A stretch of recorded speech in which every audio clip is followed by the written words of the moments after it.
Welcome back. Today we're throwing out the old textbook. We've been told for centuries that the soul is either a divine mystery or a bunch of firing neurons. But what if it's neither?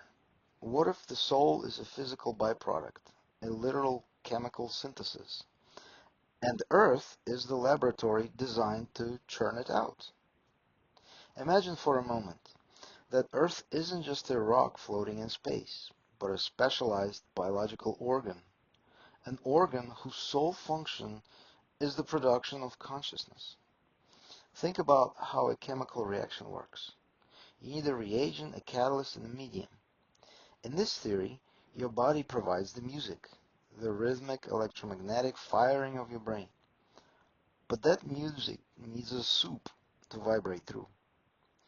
On Earth, we're constantly bathed in a specific atmospheric and electromagnetic pressure. This isn't just an air or gravity, it's a highly calibrated field, a soul soup that exists here and perhaps nowhere else in cosmos. If you play a violin in vacuum, there is no sound. Not because the violin is broken, but because the medium is missing. I suspect the soul works the same way. We aren't born with a soul.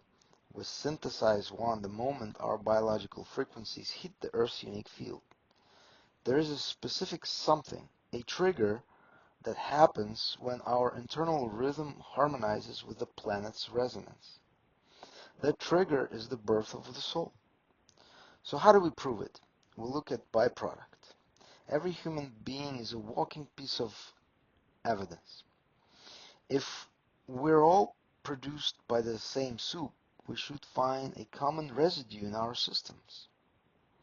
Whether it's an ultra-weak light of biophotons or a specific structure in the water cells within ourselves, we're all looking for a scent of the earth soup left behind in the meat of the brain.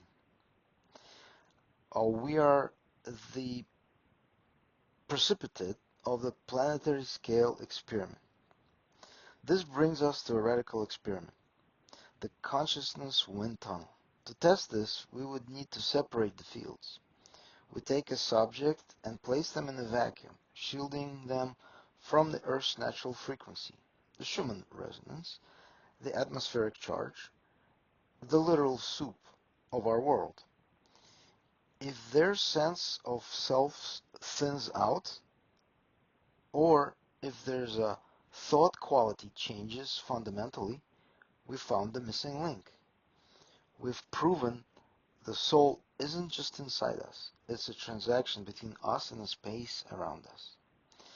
And if we find that soup, the implications are world-shattering. It means we could finally move from magic to engineering.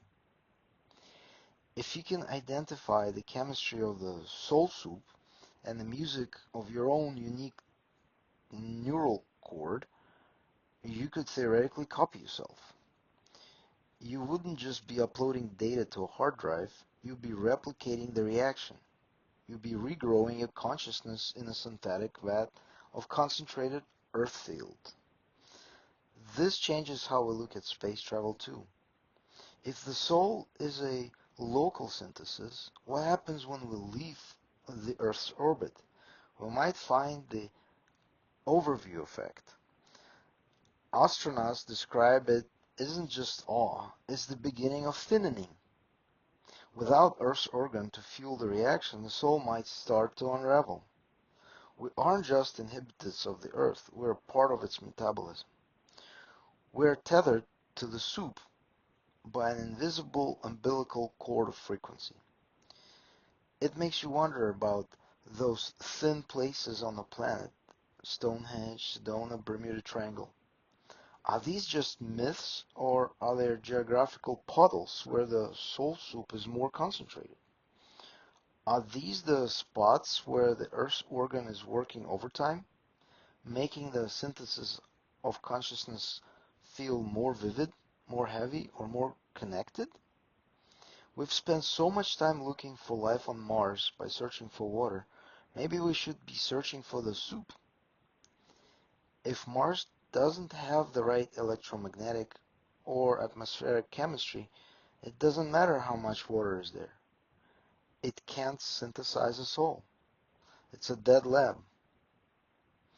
However, Earth is roaring factory humming at 7.83 hertz, churning out billions of unique, subjective experiences every single second. The soul isn't a ghost in the machine. It's a performance. It's a song played by your biology on an instrument provided by the planet. When we die, the music stops, and the soup simply reabsorbs the energy. But while we're here, we're living, breathing, a result of the planetary alchemy that we're only just beginning to decode. So next time you feel deep sense of self, don't just look inward, look at the air around you. Look at the ground beneath your feet.